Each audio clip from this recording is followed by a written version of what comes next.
अब आते हैं इस सवाल पर कि भारत और इंडिया में से क्या सही है। संविधान सभा में इस पर खूब बहस हुई थी। यह हमारे संविधान का अनुच्छेद 1 है और उसमें लिखा हुआ है, India that is Bharat shall be A union of states. बड़ी इंटरेस्टिंग बात है कि उस समय डिबेट थी कि भारत का नाम भारत रखें या इंडिया रखें। कुछ लोगों ने आर्यव्रत भी कहा, आर्यव्रत कहा, कुछ ने हिंदुस्तान कहा, सब नाम चले। अंत में सहमति बनी कि नहीं, भारत और इंडिया ही ठीक है।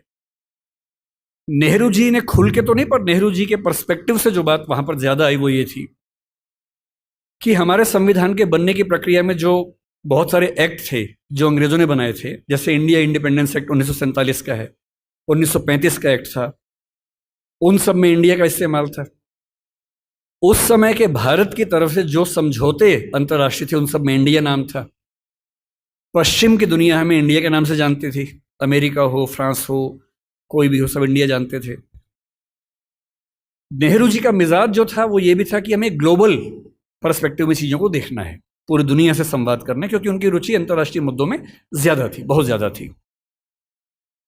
मेरे ख्याल से इन सब वजहों से तय हुआ कि हम अपना नाम इंडिया रखेंगे, पर इंडिया के बराबर महत्व भारत का भी रहेगा।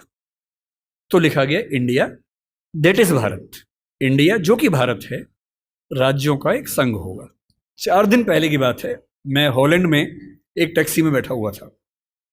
इंटरेस्टिंग बात सोच के देखिए, टैक्सी का ड्राइवर मोरक्को का रहने वाला था। उसको जैसे ही पता लगा मैं भारत से हूं, उसने मुझसे यही सवाल पूछा। उसने कहा कि यू आर फ्रॉम इंडिया? मैंने कहा yes. We are listening to a debate India और Bharat, what do you think? मैं बड़ा चकित कि ये मोरक्को का आदमी हॉलैंड में रहता है, इसके मन में ये सवाल आ रहा है। तो मैंने कहा कि ये तो राजनीतिक कारणों से हुआ है, लेकिन बात अपने आप में सही है। मैंने कहा जैसे बॉम्बे मुंबई हुआ, मुझे खुशी हुई, क्योंकि मुंबई की आबादी के लिए मुंबई में जो मजा है वो बॉम्बे में नहीं है। बॉम्बे तो अंग्रेजों ने नाम दिया था। कोलकाता को कैलकाटा अंग्रेजों ने किया, तो बंगाल के लोगों ने कोलकाता कर दिया उसको। दिल्ली को दिल्ली के लोगों ने दिल्ली कर दिया, दिल्ली ही बना के रखा हुआ है, DILLI, ये होना चाहिए। काहे के दिल्ली भाई, हम क्यों दिल्ली बोलेंगे दिल्ली को? ये सारे तर्क अगर सही हैं, अगर बर्मा का नाम म्यांमार होना सही है, क्योंकि उनकी जनता की आवाज तो म्यांमार में है, बर्मा में नहीं है। श्रीलंका और सीलोन की डिबेट में वो अपने आप को सीलोन ना मानना चाहे, श्रीलंका मानना चाहें, क्योंकि उनकी भाषा श्रीलंका बोलती है। तो मेरे मन में सवाल बड़ा साफ आता है कि भारत इंडिया क्यों होना चाहिए। मैं फिर स्पष्ट कर दूं, मैं सरकार के पक्ष में नहीं बोल रहा हूं, मुझे उनसे रत्ती भर मतलब नहीं, मैं एक विचार की बात कर रहा हूं।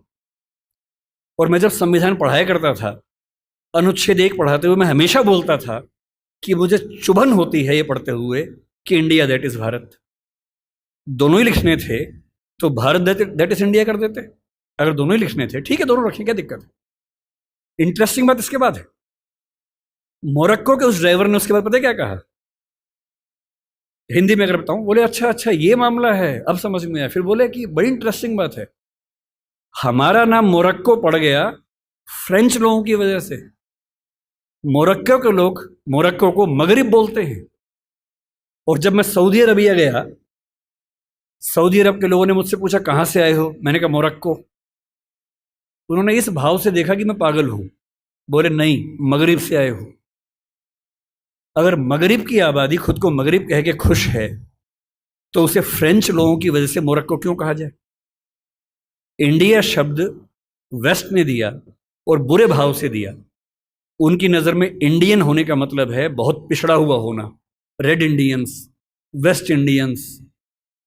तो आज ये क्यों हुआ, मैं समझता हूं कि राजनीतिक निहितार्थ है, और उस राजनीति में मेरी रुचि जरा सी भी नहीं है।